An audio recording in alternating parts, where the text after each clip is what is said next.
자, 테스트는 어떻게 진행을 할 거냐. 이 드론으로 촬영한 영상입니다. 4K 60프레임을 기본으로 잡아서 촬영을 몇 군데를 했어요. 그리고 슬로우를 조금 먹일 때는 FHD 120프레임을 가지고 촬영을 또 했습니다. 그러면 우리가 편집을 할 때 4K 60프레임으로 찍었는 거는 이제 시네마 설정으로 했기 때문에 채도가 약간씩은 떨어져 있을 거예요. 그런 것들을 색 보정을 잡아보고. 안녕하세요, 신했습니다. 요즘은 영상 편집하시는 분들 상당히 많죠. 뭐 예전에는 카메라만 해도 굉장히 좀 고가 장비들이 많고 이래서 영상 촬영이 되는 것들이 좀 많이 비싸고 좀 접하기가 어려웠는데, 요즘엔 휴대폰만 해도 조금 좀 좋은 제품들 같은 경우 4K 영상 촬영 다 되고 굉장히 화질이 좋게 다 나오기 때문에 기본적으로 찍고 보관하고 하시는 분들이 굉장히 많습니다. 그래서 영상 편집에 대한 관심도가 예전에 우리가 포토샵을 썼던 것만큼 많이 올라가는 것 같아요. 그런데 이게 영상 편집용이라고 하면은 PC들이 조금 더 고가 장비가 돼야 되고 굉장히 고급화돼야 된다라고 생각하시는 분들이 많고, 그리고 요즘에 또 생각하시는 분들이 이게 영상 편집하면 애플 사야지, 맥으로 하는 게 맞다, 이렇게들 말씀을 하시는데 그 말이 맞는 건지 아닌 건지 오늘 한번 검증을 해보는 시간을 가지도록 하겠습니다. 요즘은 실제로 뭐 휴대폰 같은 경우도 굉장히 화질이 좋아졌기 때문에 일반적으로 찍으면 4K 60프레임 정도 수준이 나오고, 그리고 드론 같은 경우에도 뭐 4K 60프레임 정도 수준이 나오고, 이런 카메라나 이런 것들이 굉장히 많아지고 내가 촬영할 수 있는 디바이스들이 많아지다 보니까 촬영에 관심도 많고 촬영할 수 있는 여러 가지 환경이 많아지다 보니까 영상 편집은 자연스럽게 좀 해야 되는 부분이 좀 있습니다. 그런데 이게 점점 좋아지니까 내가 찍어놓은 영상이 굉장히 덩치가 크단 말이죠. 그래서 이거를 편집하려고 PC에다 여니까 버벅거려요. 그래서 이게 좀 편집을 하려니까 좀 힘드네. 그러면 PC를 바꿔야 되나, 이렇게 생각을 하시는 분들이 있을 겁니다. 그래서 무턱대고 맥을 구매를 하시는 분들이 있습니다. 그런 분들이 좀 낭패를 보실 수도 있어요. 실제로 애플, 저 같은 경우도 지금 맥 스튜디오를 쓰고 있고 맥북 에어도 사용을 하고 있습니다. 그리고 일반 노트북이라든지 일반 윈도우용 PC도 많이 쓰기 때문에 그런 입장에서 말씀을 드리면, 맥 같은 경우에는 내가 친숙하지 않다, 써보지 않았다고 하면 애플이라는 것 자체가 진입장벽이 될 수 있습니다. 아예 좀 어려워서 처음에 이게 익숙해지는 데만 한 달 이상 걸리기도 합니다. 그러니까 내가 맥이라든지 애플 쪽에 좀 친숙하지 않다, 써보지 않았다고 하시는 분들은 실제로 그냥 이쪽보다는 차라리 윈도우 계열들을 사시는 게 나을 수 있어요. 그러면 윈도우용 계열이랑 맥북이랑 아예 편집하는 게 퀄리티가 다르다고 하던데요? 라고 물어보시더라고요. 실제로 그렇지가 않아요. 테스트를 간단히 한번 해보죠.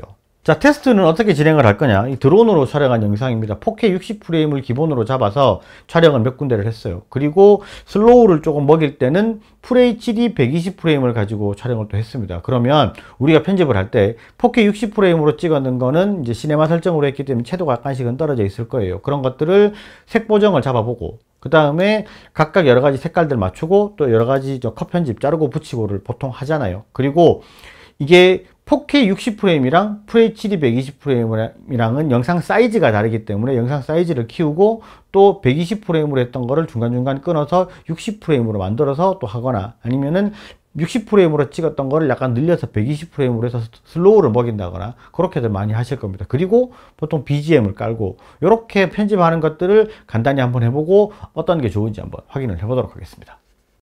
앞에서 설명한 내용처럼 그대로 편집 작업을 하면서 두 대의 노트북을 가지고 테스트를 진행을 했습니다.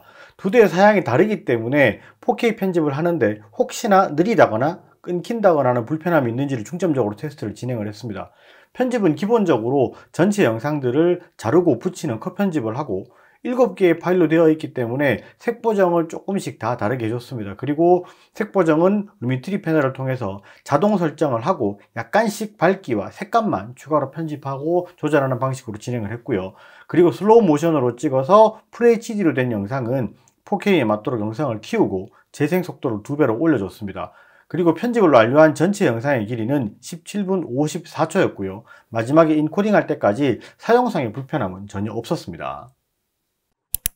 자, 지금 편집할 때 보셨던 윈도우용 노트북은 요 놈입니다. 이 제품의 사양이 i5 12500의 12세대예요. i5 12500H의 메모리 16기가의 SSD 512의 모니터는 OLED 제품이고요. 그리고 맥북 같은 경우에는 맥북 에어입니다. M1 맥북 에어고요. 얘는 16기가의 512 제품이고요.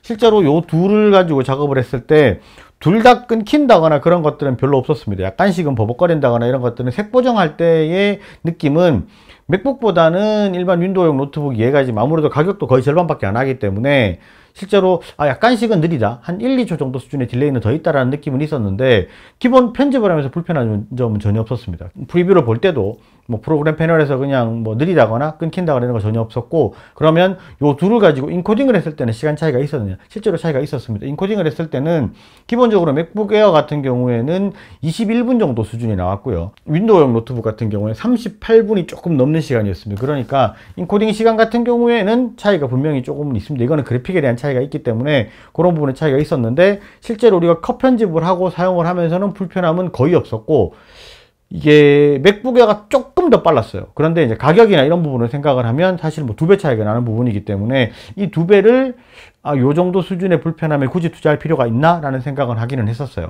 그 정도 수준의 차이는 분명히 있습니다. 자, 그러면 동일한 영상을 맥 스튜디오에서 편집을 했을 때는 좀 차이가 있을 수 있느냐? 맥북 프로 정도 수준의 사양이니까. 얘가 M1 Max에 32기가의 SSD 1TB를 가지고 있습니다. 그렇기 때문에 맥북 프로 제일 높은 사양이랑 거의 똑같다고 보시면 돼요. 그렇게 해서 편집을 했을 때는 얘 같은 경우에는 컷 편집이라는 것도 당연히 더 잘 되겠죠. 그리고 색보정도 훨씬 더 잘 됐습니다. 그리고 인코딩을 했을 때의 시간은 12분이 조금 넘었어요. 그러니까 인코딩 시간은 굉장히 빨랐습니다. 그런데 지금 보시면 이게 영상이 그렇게 많이 높은 수준의 영상은 아닙니다. 그런데 왜 이렇게 영상을 인코딩 하는데 시간이 길어지냐라고 물어보시면, 실제로 4K 영상이든지 FHD 영상이든지 아니면은 뭐 4K 프로레스 영상이든지 일단은 길이가 깡패입니다. 이 영상 길이가 17분 50초 정도 수준이 되기 때문에 이렇게 긴 영상을 인코딩을 하면 아무래도 시간이 길어질 수밖에 없어요. 이게 4K 영상을 하더라도 영상 길이가 짧으면 이 윈도우용 노트북에서도 굉장히 시간을 짧게 할 수 있습니다. 그러니까 영상에 완성된 영상, 완성본이 얼마나 시간이 긴가도 중요하다고 보셔야 되고요. 실제로 그러면은 맥을 쓰는 거는 어떤 경우에 맥을 써야 되나를 물어보실 수가 있습니다.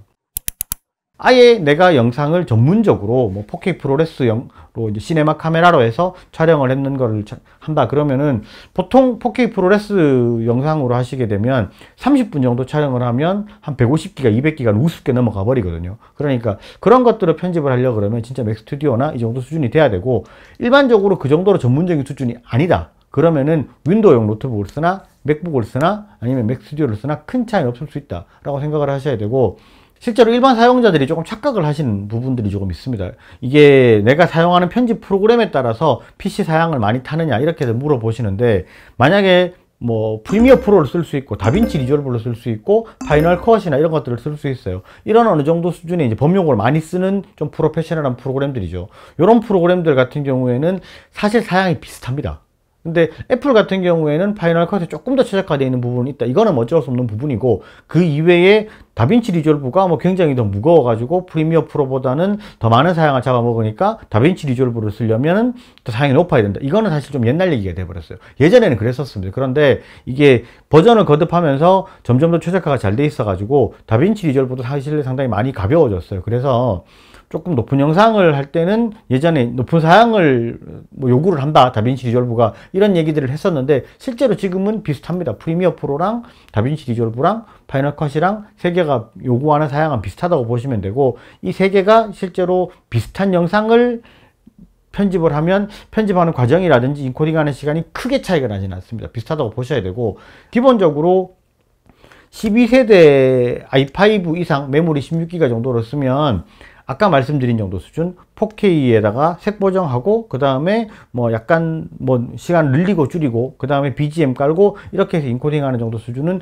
전혀 불편 없이 가능하다고 보셔도 돼요. 그렇기 때문에 굳이 내가 무리해서 맥북을 사야 되는 거 아니냐, 뭐 애플이 뭐 영상 편집에 답이냐 이렇게 물어보시면 그건 아니라고 말씀을 드려야 될 것 같아요. 제가 아까도 말씀드렸지만 애플이라는 것 자체가 아예 진입 장벽이 될 수 있습니다. 그러니까 그런 부분은 생각을 잘 하셔서 구매를 하셔야 되고, 실제로 윈도우용이 내가 더 편하다 그러면은 윈도우용 노트북을 뭐 추천을 하고, 애플 같은 경우에는 여러 가지 내가 제품들을 한번 써보고 싶다 하시는 분들은 도전하시는 거는 말리진 않겠지만 가격적인 허들이 상당히 높을 수 있다. 그리고 그 가격에 비해서 성능은 그렇게 드라마틱하게 좋지는 않을 수도 있다는 거 감안을 하시고 제품을 구매하시길 바랍니다. 오늘 영상은 여기까지 하고요. 영상이 좋으셨으면 좋아요, 구독 꼭 부탁드리겠습니다. 감사합니다. 지냈습니다.